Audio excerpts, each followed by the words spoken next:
제가 보는 관점에선 얘는 쓰레기다. 제가 그래서 쓰레기라고 얘기했던 거고 뭐 내용 증명 와서도 야 내가 써보고 내가 말을 하는데 뭐가 문제가 돼.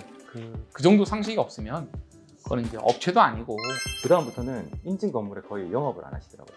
자기들은 일단 그 협회 인증 회원사라는 그것만 타이틀만 이렇게 딱 올려놓고 왜 창호는 국산게 없나요?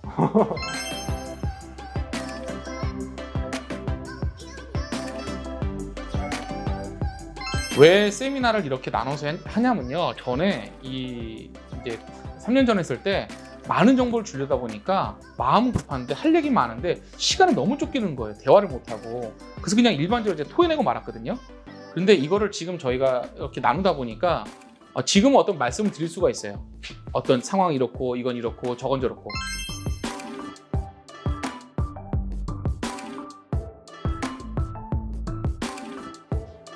자, 창호 관련해서 좀 말씀을 드릴게요. 그러니까 뭐 다 좋은데요. 다 좋아요. 다 좋은데 제가 개인적으로 창호에 기초 창호에 되게 기초 창호 지붕에 되게 제일 많이 좀 집착한다고 해야 될까요? 이렇게 집착을 합니다. 하는 이유는 열 손실이 제일 커요. 창호가. 그러니까 보시면 이제 35% 이렇게 써 있지 않습니까? 뭐 어디는 뭐 30%다, 어디는 35%다 얘기하는데 중요한 거는 창호를 통한 열 손실이 제일 커요. 이제 하고 싶은 얘기는 뭐냐면요. 창호가 되게 중요해요. 근데 여러분들은 제가 말은 되게 중요하다고 하지만 예를 들어서 남들 다 창호 1200만 원 예산을 하는데 우리는 1800만 원이 이러면 여러분들 못 하잖아요. 600만 원 맞춰봐 어떡해. 맞춰봐 이렇게 하잖아요. 그리고 야 다 도의식 창호라는데 똑같은 거 아니야. 미국식 창호에서 제가 써본 것 중에서 제일 괜찮다는 거는 아트리움 창호예요. 근데 걔도 엄청 비싸요. 저희가 아트리움 창호를 6년 전까지 썼어요. 근데 제가 창호 때문에 엄청 제가 뒤고 나서 엄청 뒤었거든요. 엄청 뒤고 나서 제가 제 사는 집을 두 번째 집을 지었어요. 그래서 제가 테스트를 해보고 싶어서 이 여러 가지 창호를 다 넣어봤거든요. 제일 안 좋은 놈한테 결로가 제일 심해. 똑같은 집 안에서 도요. 좋은 애는 결로가 별로 없어요. 근데 안 좋은 애는 결로가 심해. 그리고 중요한 건 독일식 창호가 잘 만들어져 있어요.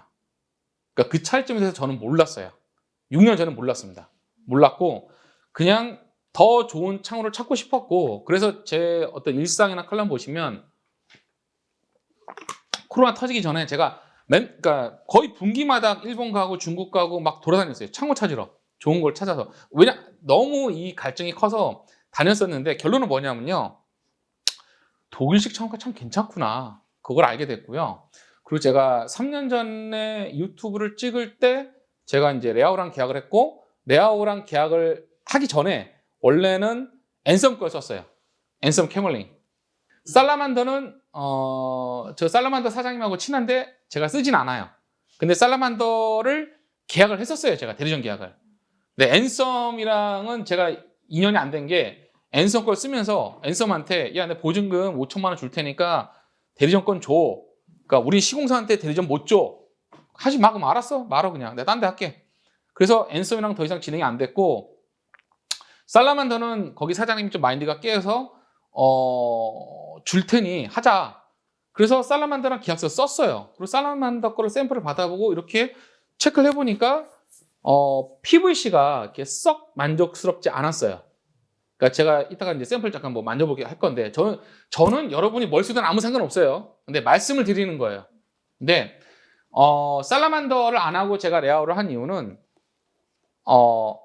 프로파일 가격이 3배 차이가 나요. 해외에서. 그리고 살라만더는 워런티가 없는데 레아오는 PVC에 대한 워런티가 있어요. 18년이에요. 해외 나가면. 네, 그래서 레아오 거 써요. 근데 한국에 레아오가 두 개 있어요. AT가 있고 유로가 있는데 다 똑같은 회사고요. 근데 중요한 건 왜 독일식 창호가 좋냐라고 물어보면 독일식 창호, 그러니까 여러분 인지하셔야 돼요. 이거 독일에서 만든 거 아니에요. 네? 아니에요. 프로파일만 독일 거예요. 미국식 창호는요. 다 만들어서 와요. 패킹돼서. 만들어서 와요. 그러니까 얘는 주문 제작이 아니에요. 그러니까 유리부터 프레임까지 해서 다 만들어서 와요. 그러니까 얘는 사이즈가 정해져 있어요. 못 만들어요. 주문 제작이 안 돼요. 근데 캐멀링이나 살라만더나 레아오나 피마페는 다 한국에서 제조를 해요. 유리가 다 한국 거죠. 그리고 프로파일만 수입돼서 오는 거예요. 그리고 철물 부속. 이제 여러분들 이따가 잠깐 쉬는 시간에 저기 보면 부속들이 있거든요. 뭐 그런 거 보시면 되고. 근데 미국산이 만들어 오는 게 네. 규격화되어 있으니까 가격적으로 싸지 않아요? 아니요. 저 창호가 비싼 창호예요. 아트리움 창호 자체가 비싼 창호예요. 제가 왜 저걸 말씀드리냐면 제가 지금 살고 있는 집에 아트리움 창호가 있거든요. 지금 저게 들어간 지가 6년 됐어요. 6년 정도 됐거든요. 제가 볼 때 지금도 정말 좋은 창호예요. 지금도 정말 좋은. 왜 제가 좋다고 말씀드리냐면 지금도 겨울에 체크를 한단 말이에요. 결로가 생기거나 이런 것도 확인할 거 아닙니까? 저는 지금도 결로가 없어요. 없습니다.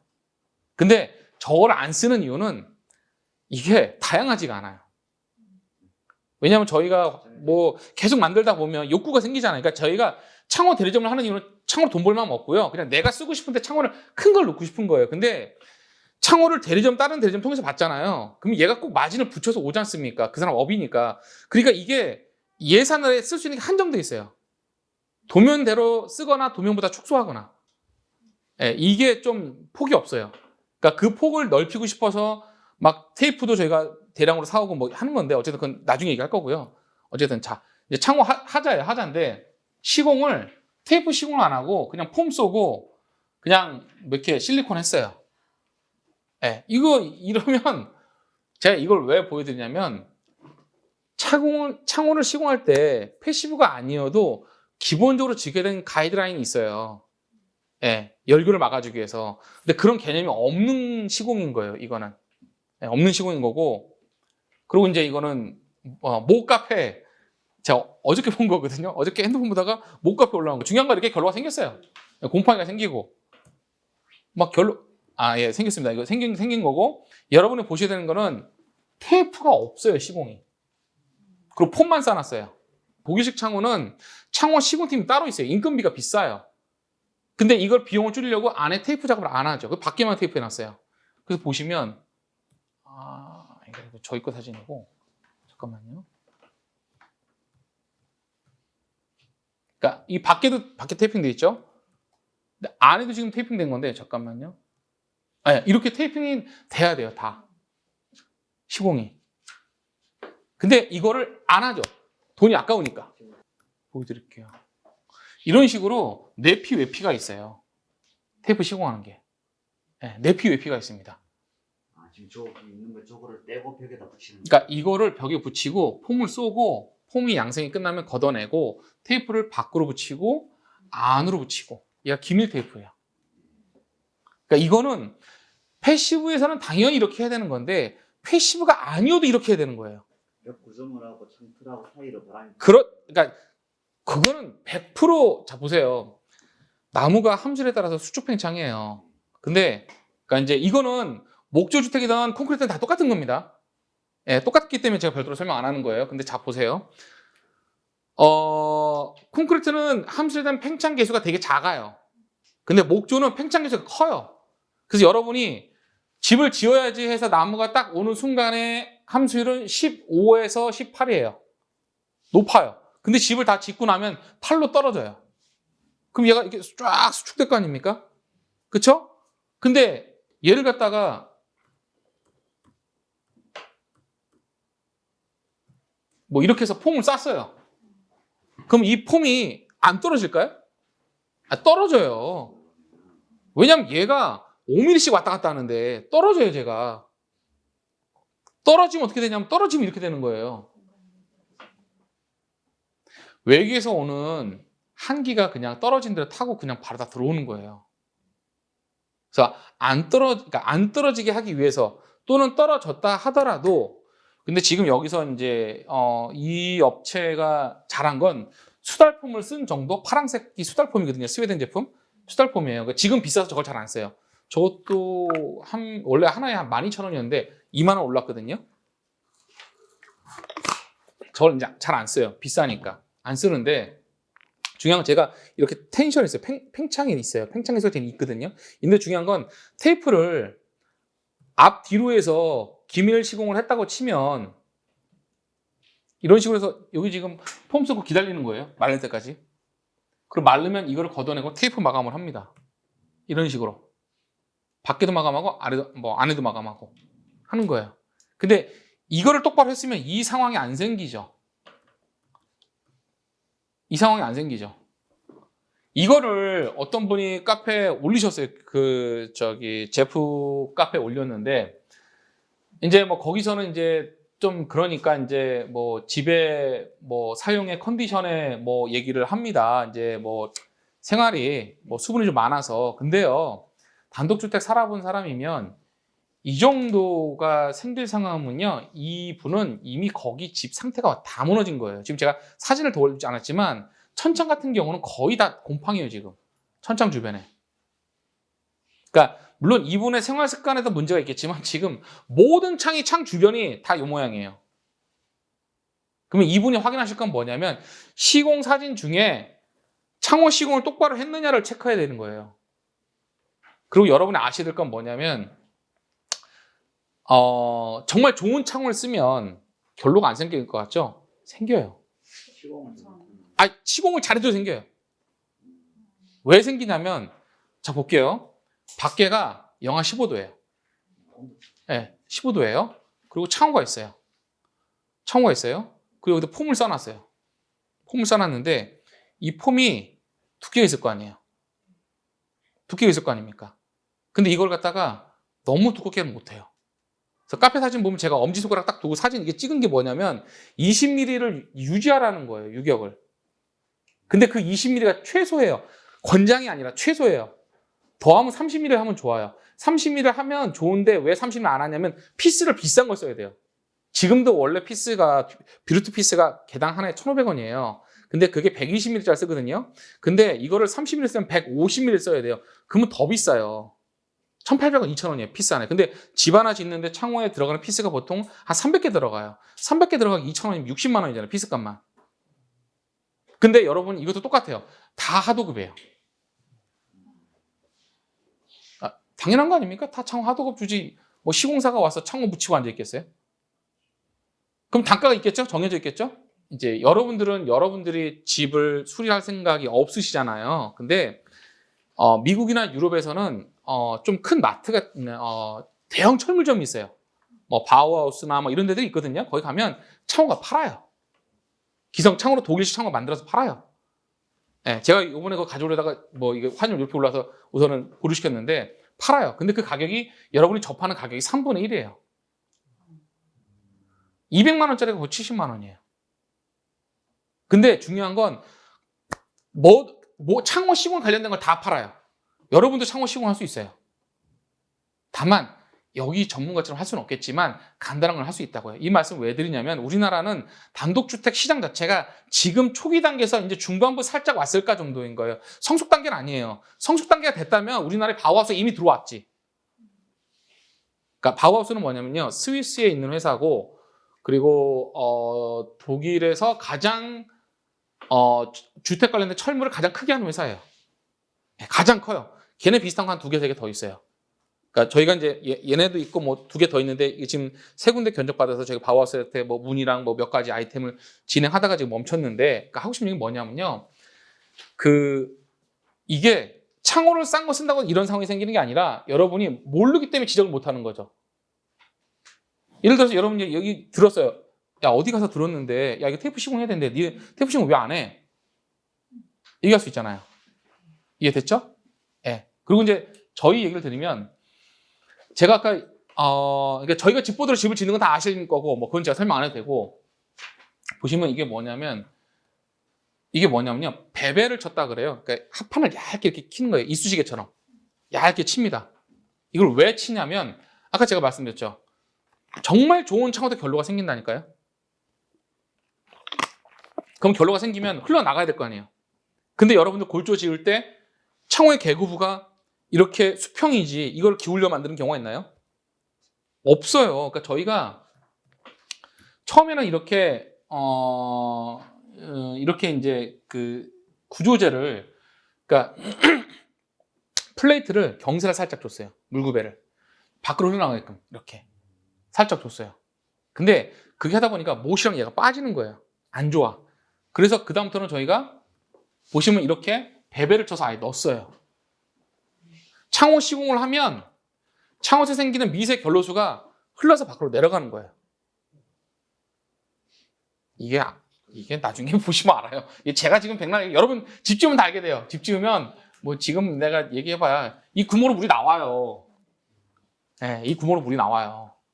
그리고 지금 저희가 테이프 얘기는 나중에 하고요. 우선 요 정도만 하고 그다음에 질문 받고 그리고 이제 제가 소장님하고 바톤 터치를 하겠습니다.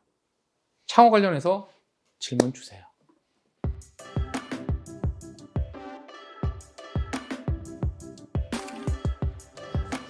먼저 이 사진을 설명드리자면 우리나라에서 지어진 그 관공서나 이런 데 가보면 지금 보시는 것처럼 뭐 초록색으로 되게 탁한 유리나 파란색 이런 유리 되게 많이 들어가 있거든요. 근데 해외 여러분들 유럽에 가보시거나 하면 정말 유리의 퀄리티가 뭔가 건물의 이미지를 바꾸는 것처럼 그렇게 돼 있거든요. 근데 이런 것들이 저는 개인적으로는 건축사들이 그런 것들이 유리에 대한 어떤 물리적 특성이라든지 이런 것들을 잘 컨트롤해서 그 건물의 이미지라든지 목적에 맞게 이렇게 구현해내는 게 필요한데, 그래서 원래는 유리에서 요 세 가지 특성들이 있어요. 뭐 VLT, 가시광선 투과율이라고 하는 거, 그 다음에 일산에너지 투과율, 유밸류 이런 식으로 해서 외부가 얼마나 투명하게 보이는지, 그 다음에 외부에 있는 태양 에너지가 얼만큼 유리를 통해서 들어오는지, 열이 얼마나 빠져나가는지 그런 것들을 알고 해야 되는데, 우리 건축사들이 조금 부끄럽지만 뭐 THK24 칼라 북층 유리 뭐 이런 식으로 도면에 딱 명기해 놓으면 그걸로 이제 우리가 할 거는 다 했다고 생각을 하거든요.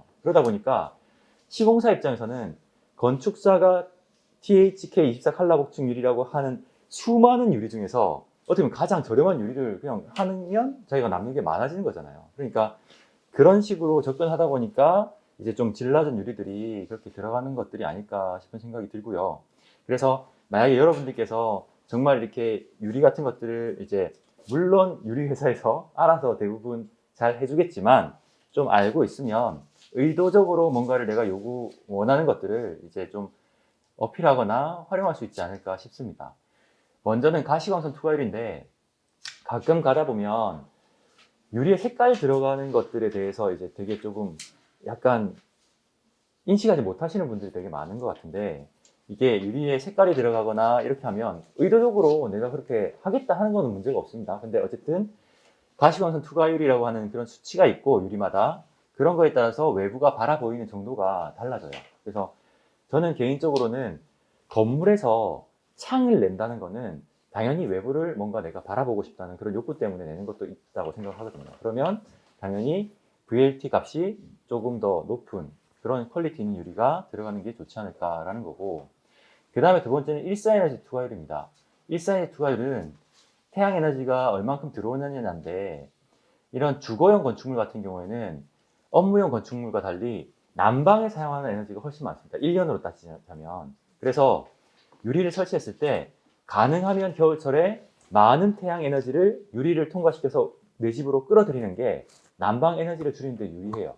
그러니까 유리가 적용되는 것들도 이제 G밸류라고 해서 일사에너지 투과율이 높은 유리를 적용해 주는 게 좋죠. 그래서 뭐 외우실 필요는 없는데 그냥 숫자가 한 0.4 정도 되는 유리가 들어가면 좋겠다. 일사에너지의 40% 정도가 통과되는 그런 삼중 유리가 들어가면 좋다라는 정도만 알아두시면 좋을 것 같고, 창호 관련해 가지고 그 초창기에는 유리를 통해서 생기는 손실이 되게 많아요. 그러니까 일반적으로 법 기준이라든지 이런 것만 보더라도 벽체의 열과율보다 유리의 열과율 법 기준이 약 6배 정도 많습니다.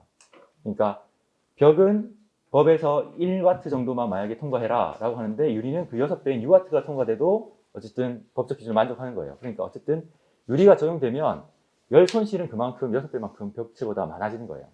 근데 하지만 고성능 유리를 어느 정도 수준 있는 유리를 적용해주면 남향의 우리나라 기후에서는 남향의 창을 크게 만들면 만들수록 주택에서는 좋아요. 왜냐하면 그만큼 6배만큼 열이 전달되면서 밖으로 빠져나가지만 겨울철에 풍부한 일사의 에너지가 유리를 통해서 안으로 들어오거든요. 그러면 빠져나가는 것보다 훨씬 더 내가 더 많이 받아들여 가지고 이제 집이 따뜻해지는 겁니다. 그래서 저희가 시뮬레이션 해봤을 때 이제 보시면 네, 보시면 똑같은 건물 10채를 저희가 남양청의 면적을 늘려가면서 이렇게 시뮬레이션 해봤어요. 그랬더니 여기에 사용되는 필요한 등유해량, 리터수로 환산했을 때의 등유해량들이 남양청의 면적이 크면 커질수록 더 줄어드는 것들을 확인할 수가 있습니다. 그래서 우리나라에서는 다른 향에 이제 북향이나 동향이나 서향에 있는 창들은 크게 키울 필요는 없지만 가능하면 디자인하면서 남양청에 있는 면적은 좀 키우면 좋다. 단 전제 조건이 좀 어느 정도 결로나 이런 것들을 방지할 수 있는 창호가 들어갔을 경우에 그렇게 되면 좋을 것 같고, 그 다음에 일반적으로 저에너지 건축물이라든지 이런 데서는 삼중 유리를 쓰고 있는데 지금 보시는 것처럼 이렇게 외부에 로이 코팅 유리, 그 다음에 안쪽에 로이 코팅 유리, 중간에 투명한 유리를 하는데 여기는 반광화 유리를 쓰고 있습니다. 그 이유 중에 하나가 이 로이 코팅된 유리가 있다 보니까 햇빛이 들어가가지고 이렇게 서로 반사시키면서 여기에 온도가 되게 많이 올라가요. 그러다 보니까 예전에는 여기에 안쪽에다가 코팅을 했더니 이게 반사되면서 여기에 있는 열이 엄청나게 올라가서 이 중간에 있는 유리가 외부 충격이 없음에도 불구하고 열파가 나는 경우가 있었어요. 그래가지고 지금은 2번 면과 5번 면 로이 코팅하고 중간에 있는 유리는 반광화 유리를 쓰도록 그렇게 안내를 드리고 있고요. 그 다음에 보면 여기에 감봉이라는 게 있는데 유리 테두리에 이렇게 잡아주는, 약간 여러분들 창호 보면 은색으로 되어 있는 것들을 많이 보셨을 텐데 유리와 유리 사이 간격을 만들어준다 해서 감봉이고요. 그래서 그 간격 안에 아르곤 가스처럼 일반 공기보다 좀 무거운 가스를 집어넣어서 대류를 통해서 열이 전달되는 걸 좀 더 막아주는 역할도 하고, 어차피 공간을 떨어뜨리니까 열이 이렇게 전달되는 것들을 힘들게 해가지고 단열 성능을 나타내는 거죠. 그 대신 이렇게 간격을 만들어 주는 건 좋은데 물체가 이렇게 접해 있다 보니까 이게 열이 옆으로 분자가 서로 전달하면서 열을 전달해 버려요. 그러니까 유리에서 창호에서 가장 열적으로 취약한 부분이 여기에 있는 이 감봉 부분입니다. 그래서 결로가 생기더라도 감봉 주변으로 제일 먼저 생기는 거고, 그래서 저에너지 건축물에서는 절대 이제 은색, 금속으로 되어 있는 감봉을 사용하시면 안 돼요. 무조건 고강도 플라스틱으로 되어 있는 단열 감봉 같은 것들 사용해 주셔야지 되고, 아무리 프레임이 뭐 독일에서 넘어오고 유럽에서 넘어오고 어디서 넘어온 좋은 거라고 하더라도 국내에서 유리를 만들면서 여기 금속 감봉을 사용해 주시면 지금 보시는 것처럼 열화상 카메라로 찍어보면 열이 빠져나가면서 벌겋게 이렇게 빠져나오는 것들을 보실 수가 있어요. 그리고 이 감봉의 두 번째 역할은 이 감봉 안에 구멍들이 있는데 구멍에 실리카겔처럼 수분을 흡수할 수 있는 그런 것들이 다 들어가 있습니다. 그래서 이 안에 이제 수분들을 싹 빨아들여 가지고 표면 온도가 낮아지더라도 그 안 속에서 이제 성에 같은 것들이 안 끼게 만들어주는 건데, 가끔 여러분들 이렇게 살다 보면 커다란 창문에 그 안쪽에 성에가 끼는 경우는 여기에 있는 이런 조인트 부분이나 이런 부분들이 이제 탈락이 생겨서 외부에 있는 습기들이 얘네들이 감당할 수 없을 만큼 많이 들어왔을 경우에 그렇게 성에가 낍니다. 그래서 그런 경우에는 다 창호를 교체해 주시는 수밖에 유리 자체를 교체해 주시는 수밖에 없다. 그리고 이제 창호의 기밀 성능 관련해서는 일단은 뭐 여러 가지 기술적인 부분은 생략하기로 하고요. 우리나라는 어쨌든 맹점이 있어요. 이렇게 실물을 가지고 테스트하는 맹점이 있는데, 이렇게 생겨서 크게 열리는 창호를 테스트하나 이렇게 작게 열리는 유리를 만들어가지고 테스트하나 똑같은 성적수를 발급해 줍니다. 그러다 보니까 대기업에서 이런 편법을 쓰는 거죠.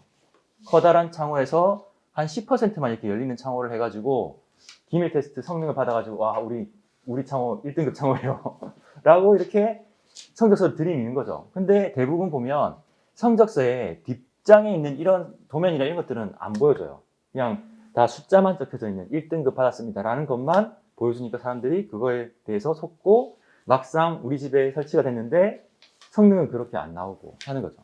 그리고 지금 보시는 것처럼 이제 건설기술연구원이라든지 이런 창호 성적서를 발급하는 기관에 가보면 마당에 창호 샘플들이 쫙 이렇게 있습니다. 그래서 그 구경해 보면 이런데 다 실리콘으로 다 떡칠해가지고 바람 안 새게 만들어 놓고 테스트를 해가지고 현장에는 그런 것들 전혀 납품이 안 되기도 하고, 그 다음에 지금 여기에 2019년도에 창호 기밀 성능 기준이 개정됐는데 여기에 개폐 확인이라는 게 추가가 됐어요. 현장에 실제 납품되는 창호가 이게 품질 차이가 너무 빈번하게 발생해가지고 개폐 확인 시 창호의 개폐력 기준이 80N 이하의 힘으로 개폐가 가능한 정상 제품인지를 확인하도록 하였다라고 하는 게 추가됐어요. 그러니까 얘네들이 시험 보낼 때 슬라이딩 창호 같은 경우에 아예 사람이 힘으로 열지 못할 정도로 빡빡하게 만들어가지고 기밀 성능 테스트를 하는 거예요.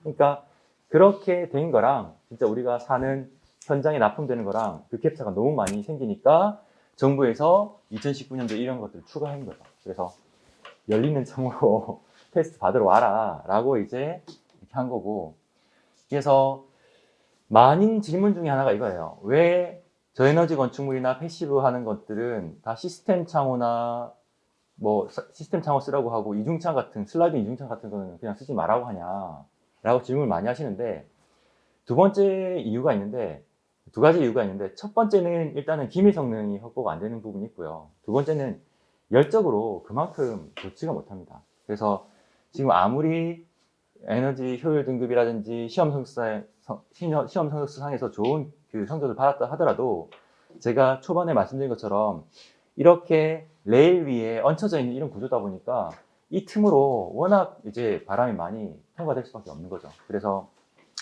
여러분들이 쿠팡이나 이런 데 이제 보시면 이렇게 문풍지 같은 것들을 해가지고 틈새 바람 막는 그런 제품들을 엄청나게 많이 팔고 있습니다. 그래서 그만큼 많은 문제가 있다는 거고, 이거는 제가 예전에 그 협회에 있을 때 금천구의 신축 아파트에 사는 분이 전화가 오셔가지고 이런저런 이야기하다 들은 건데, 이 슬라이딩 창호가 너무 빡빡해서 AS 불러가지고 좀 부드럽게 해달라고 했더니 얘를 들어 올린 거예요. 그 AS 기사가 이제 오셔가지고 들어 올려서 이제 마찰이 적어지니까 좀 스무스하게 된 거죠. 근데 주방 후드나 욕실에 있는 팬을 틀 때마다 안에 있는 공기를 인위적으로 밖으로 빼내니까 외부에 있는 미세먼지가 창호 주변으로 해서 다 들어오는 거예요. 그래가지고 거실에 있는 그 공기청정기가 빨간색으로 변하면서 미친 듯이 돌아가고 그런 경우가 있었습니다.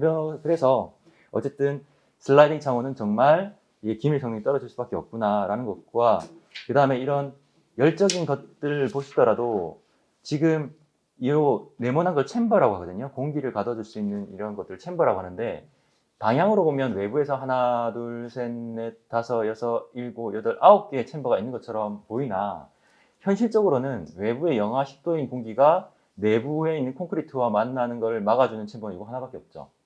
그러니까 제대로 된 단열 성능이 이 창호에서 나오는 게 거의 불가능하기도 하고, 그 다음에 여기에 있는 이 창호 프레임들 보면 대부분 힘을 받아주기 위해서 이런 게 철물들이 다 들어가고 있어요. 그래서 이 철은 PVC에 비해서 엄청나게 많이 열을 전달해 주기 때문에 여러분들 아파트 가보시면 결로 생기면 딱 여기에 딱 중간에 쇠가 들어있는 부분에 결로가 먼저 쫙 이렇게 테두리가 생기는 것들을 다 확인하실 수가 있습니다.